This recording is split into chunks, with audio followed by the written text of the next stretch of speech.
চলমান কোটা আন্দোলনকে আপনি কিভাবে দেখছেন? আমরা এর আগে আমাদের একটা লাইভ অনুষ্ঠানে বলেছিলাম যে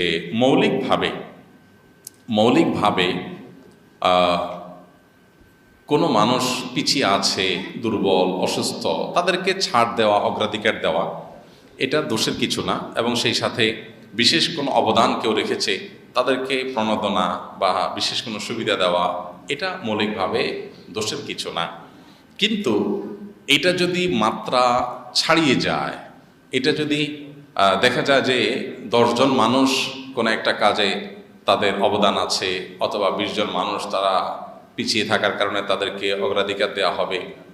এরকম যদি নিয়ম থাকে কোনো সমাজে, আবার সাধারণ জনগোষ্ঠীর যে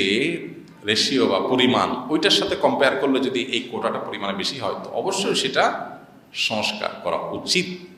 এবং অতিরিক্ত কোটা সেক্ষেত্রে